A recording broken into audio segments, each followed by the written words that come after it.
please. Don't ask you, but we shook up, we're nervous. But anyway, I want to welcome everybody, and I want to make a few introductions. I think it's pretty important. A lot of them came a long way to be here today. And first of all, I want to introduce my daughter, Jackie, and Jerry Shepherd. They came from Albuquerque, New Mexico.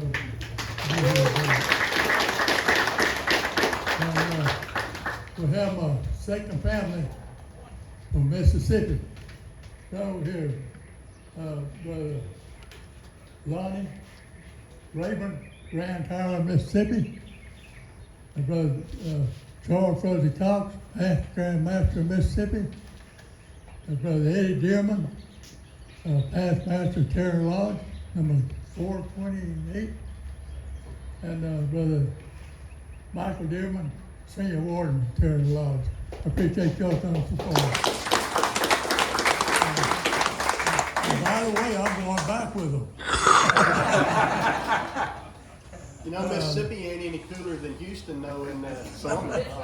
Another person I'd like to recognize my daughter Faith. Had not been for her, I wouldn't have had this all done. I want to thank son-in-law, whatever his name is, from Santa Cruz. Never forget over what's his name, huh? But I do appreciate y'all, and this is what's on the agenda. District David Bart Harvey, would you mind coming up and introducing the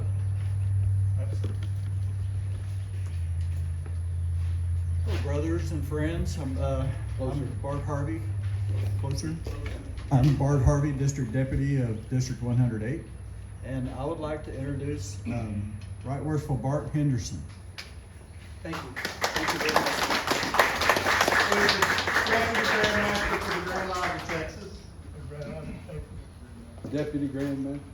Deputy Grand Master of the Most Worshipful Grand Lodge, Texas. Thank you. Keeps affecting us all. I have a history of Pleasant Hill Lodge that I would like to read, as well as a list of the past masters up to our current sitting master, Brother Carl. There you Awesome, thank you. go. Carter said you wasn't photogenic with it way over your head.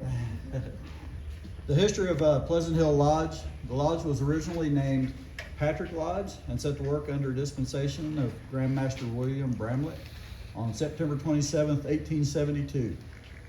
The name was changed to Pleasant Hill Lodge, and a charter was issued on June 9th, 1873.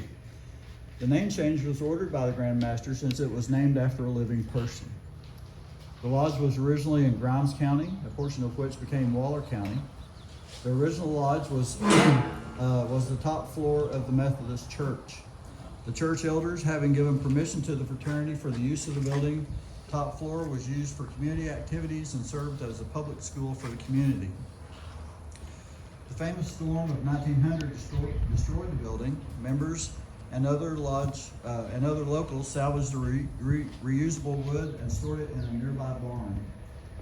The building was rebuilt using the salvaged wood in the location where it presently sits.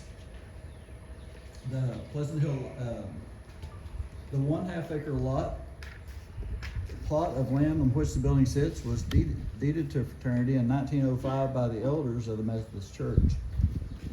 The lodge was originally in District 13 in 1904, consisted of Adam Reuter, 778, Bald Prairie, 387, Brazos Union, 129, Bremond, 350, Cedar Creek, 300, Jihan, 651, Golden Rule, 361, Hemp Hill, 452, Hempstead, 749, Millican, 818, Navasota, 299, Orphans Friends, 17, Pierce, 144, Planters 147, Pleasant Hill 380, Retreat 133, Waller Lodge 808, and Zion 313.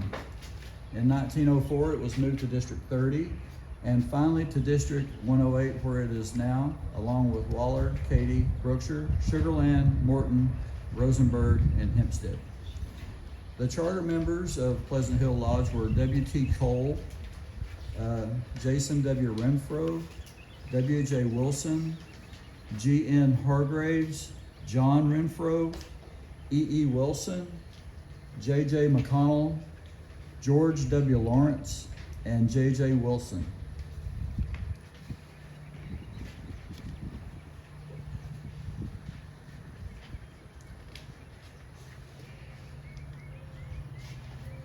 The past masters of Pleasant Hill Lodge are Richard Allen Gladish, A.L. Hosmer, T.W. Garrett, A.C. Bloomberg, William Franklin Cook, C.F. Pate, William A. Brennan, Lawrence Andrew Glass, Henry F. Young, Archie L. Hosmer, Elmer S. Howell, Roy H. Cook, Ben F. Pope, S.C. Bell, George W. Burton, Willie E. Nebel, Wilbur K. Gale, Calvin A. Petrie, Herman's, I think this is kind of out of, yeah, anyway, this is out of whack. I'm not sure what I did there, but Herman Smith Flanagan, Charles Julian Bales, John Lawrence Crowhurst, Elmer Harold Lambright, Daniel R.T. Gleghorn, John T. Bishop Jr., Charles Truett Bell, Franklin Earl Wilson, John L. Wawarski, A. Matthias Bryman, William Ralph Walker, Walter Allen Wilson Jr., William Brian Adams, Lester Lee Thames, Larry Dean Carney, Ted W. Wren, Lon Elton Albrighton, Paul Theodore Kendrick Sr., Steve Allen Fitzgerald, Donald Royce Williams, Gary Wayne Thames, James Philip Volk,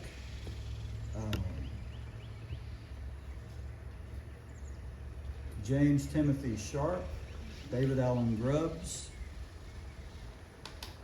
Sean David Vest, Charles Ray Benson, James Christopher Lilly, and Otto Lee Carl III. And I apologize for that. This is kind of a little bit out of whack. But, thank you all very much. And I'd like to introduce Right Worshipful Bart Henderson.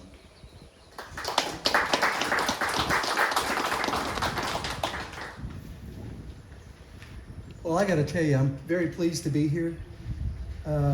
Normally, the Grand Master would be here, but he's got two of these in different parts of the state. So you drew the short straw. And I said, there's only one problem with that, though. You've got two Barts in the same house, and that typically is trouble. So I'm trying to be on my best behavior because Bart Harvey is a very impressive young man that I know that you look to for leadership, and I know he's delivering. I make my living selling meat, and it's usually in an environment between 32.5 to 34 degrees, and I'll tell you, this heat's a real shock. So anyway, we get to do these every year. Each Grand Master has a list.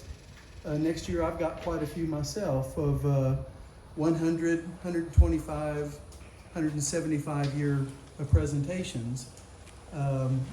My company doesn't know it yet, but I'm going to take a leave of absence here for about a year, in somewhere in late October, early November to finalize next year.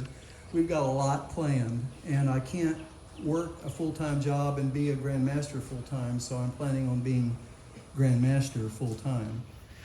I think that you're going to enjoy next year. I hope so anyway. I will give the secretaries heads up. You think you're busy now, you're going to be really busy next year. So we're tweaking a few things. It's going to be a little bit more detail-oriented as far as the awards that are given, but it's going to be very well worth it. I'll just tip you off to this. You'll qualify for the smaller division. We're going to divide the state into 2 divisions, large and small, and you're going to earn points for participating in different things. And at the end of the year, we're going to add up those points, and not me, not any of the trustees, I assure you, but there'll be a committee, and they're going to evaluate all those points, and we're going to have a Lodge of the Year for the large division, which will be 150 members or more, and then the small division with less than 150. The real key to that is you're going to get a really nice trophy, but besides that, the winner, large division, small division, will receive a monetary award, which will probably more than cover your per capita payment for that year. Oh, wow. The small division is I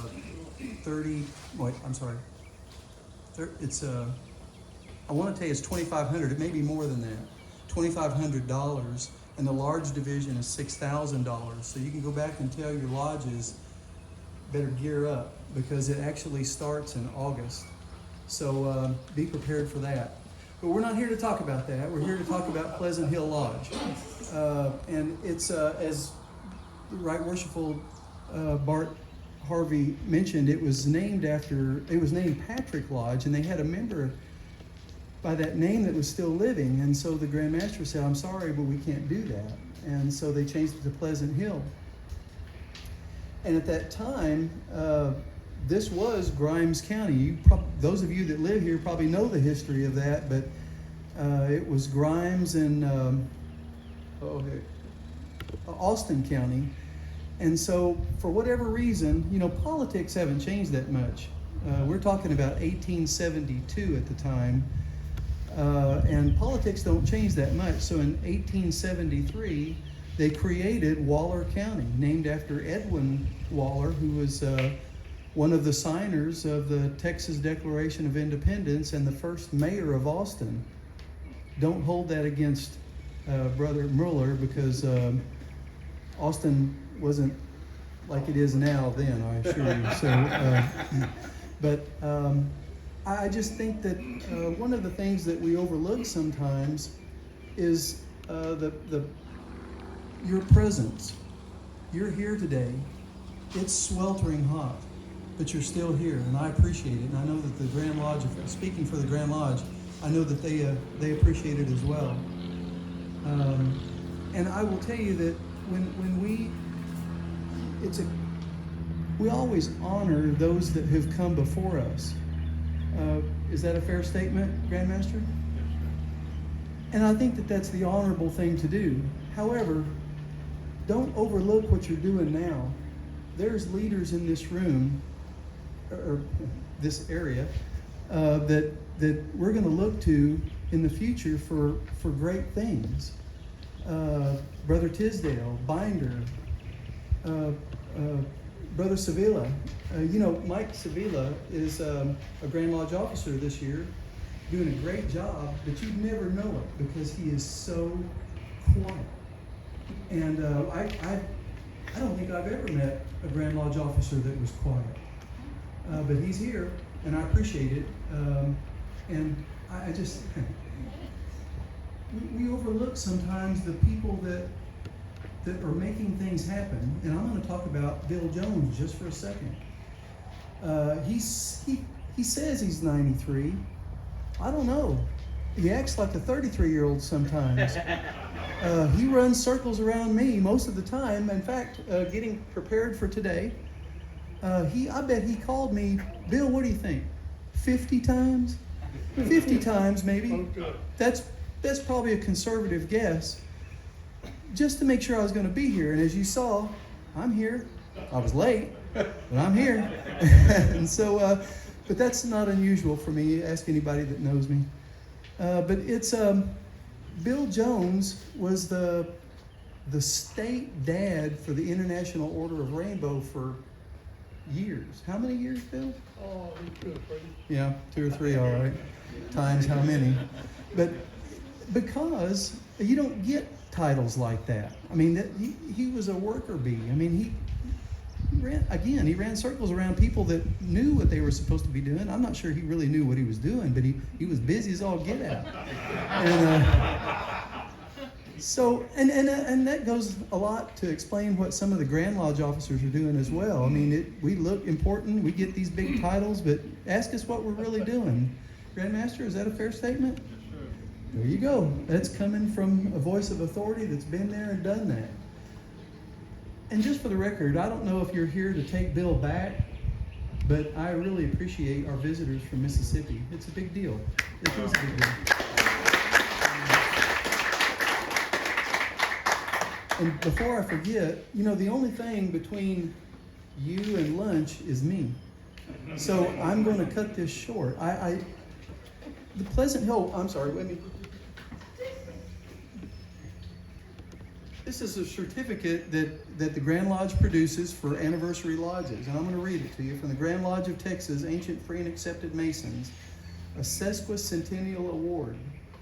To all enlightened, ancient, free, and accepted Masons throughout the world, greetings. Pleasant Hill Lodge No. 380, ancient, free, and accepted Masons, having completed 150 years of continued and active existence as a regular lodge under the jurisdiction of the Grand Lodge of Texas, is granted this certificate evidencing its long and illustrious devotion to the cause of virtue and to the cause of universal benevolence and to the imperishable principles of Freemasonry.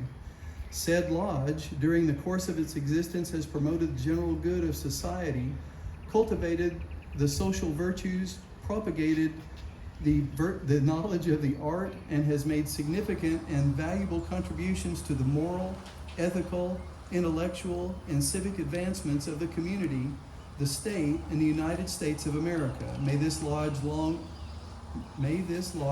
ever enjoy every satisfaction and delight which disinterested friendships can afford, and many of the tenets of our profession as Freemasons be transmitted through this lodge, pure and unimpaired, from generation to generation, to the end that the glorious heritage may be transmitted to the remotest posterity. In testimony thereof, I have hereunto fixed my official signature, and have caused the seal of the most worshipful Grand Lodge of Texas to be impressed thereon this 21st day of June, 2023, AD 6023, attested G. Clay Smith, Grand Master, and Justin B. Duty, Grand Secretary. And there's one little piece in there that I failed to mention earlier. I'll do that to you, Bill. You certainly deserve it. Thank you, sir. Yes, sir.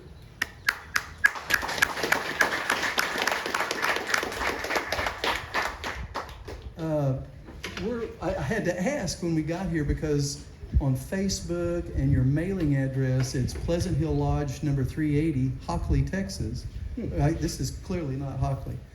And it's Field Store. And I was looking at Field Store history. Obviously I heard the list of past masters that was read. I didn't hear the name Field as a past master. I'd be curious to know if they were members of this lodge, because this lodge has served this community for 150 years. I'd be terribly disappointed. At one time in 1872, when that store was formed, and this county was formed in 1873, there weren't just a whole lot of people here. There was people in the area. They were cotton growers and farmers and ranchers, and the area declined about 1909 when somebody built a cotton gin in two different communities on either side of you. So, but it's still here, and I'd be curious to know if the Field, there was a dad, Andrew Field, and his son Drury had the Field Store. And this lodge met in the Field Store Community Center for years. And this may have been it at one time, or at least in this area. So You can't tell me that there weren't a lot of people that we call neighbors who were not Masons. I'd love to see those original rosters just to see.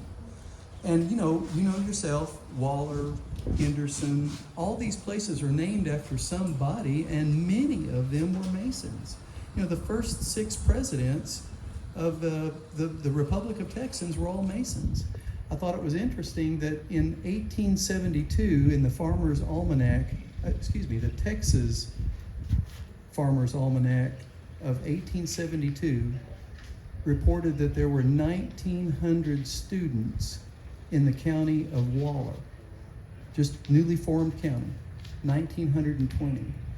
And just the very next year, you had 2,700 students, which explains the massive growth of this area. And when they put the rail in, things really took off. All about cotton. So anyway, I again, thank you all for being here. It's, look around you. You're what makes this thing go.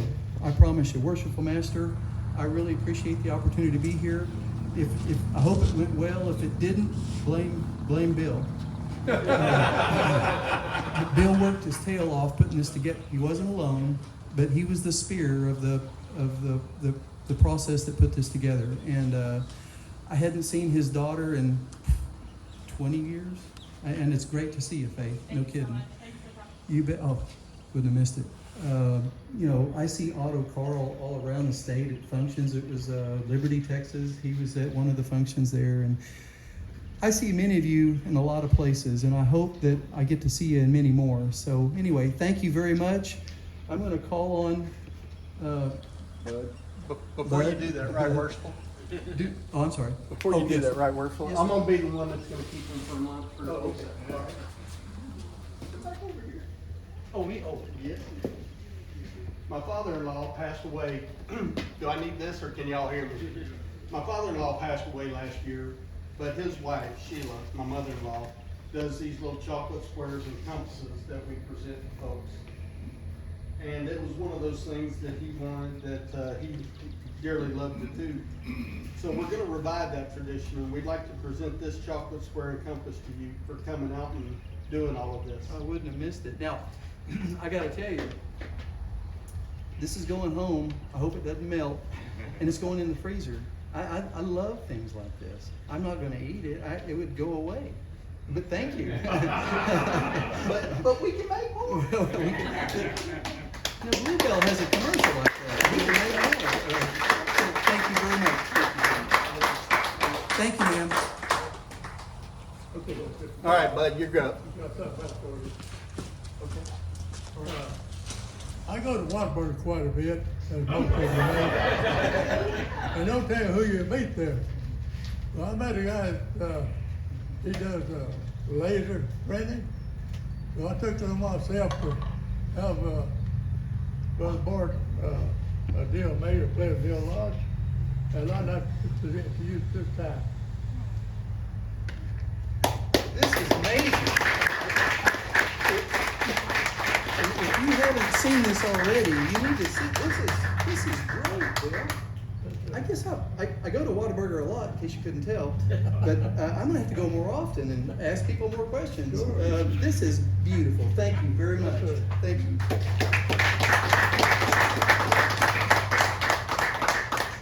All right, now you're on.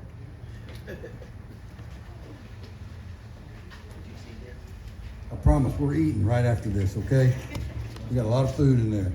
I just wanted to let y'all know a few things about what Pleasant Hill Lodge has done over the years. Just in the last 14 years, we've given over $62,000 in scholarships to youth in this area. And over $120,000 to charities. Most of that which went to Tri-County Volunteer Fire Department. We started having an annual chili cook-off in 2011 after the wildfires of 2010. And we were gonna have a little cook-off right here. Well, this thing took on a life of its own. We ended up getting Trickle Arena next door. Leonard Trickle was kind enough to let us use his facility. Long story short, we raised a little over $23,000 our first year at this. And we did it for 9 years, and we've given them over $120,000.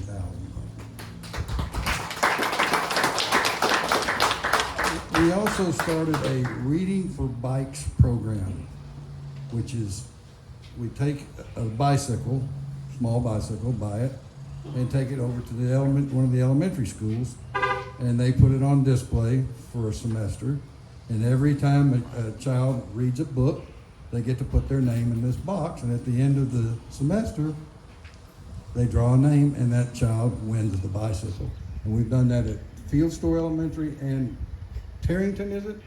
Turlington Elementary, for several years now. And, Masonry is a big proponent of education, and this is a way we can get kids to read for fun. We also participate in the Fantastic Teeth Fan Club, which is a program of Grand Lodge, where we put together dental care kits in a little plastic bag and give them to all the first graders in the school. And believe it or not, some of these kids, it's the first toothbrush they've ever had of their own. But the kids, they get so excited, first graders, you can imagine. They get this little plastic bag full of goodies, and they're just thrilled to death. And we teach them a little bit about dental care. We've also given Community Builder Awards, which is a way that Masonry lodges can recognize non-Masons in the community for their outstanding performance and gifts to the community. But the goal for all Masonic lodges is to make their communities a better place because they are there. Our motto is take good men and make them better. We want to do the same thing in our communities. Thank you all for coming out. Please go enjoy some of the food. Whoa. Could we I just, told you I was here. we just have all the Masons come up here for a picture before we go in there? After we're done here, just all the Masons. Our local photographer wants all the Masons to come up here for a picture, I guess.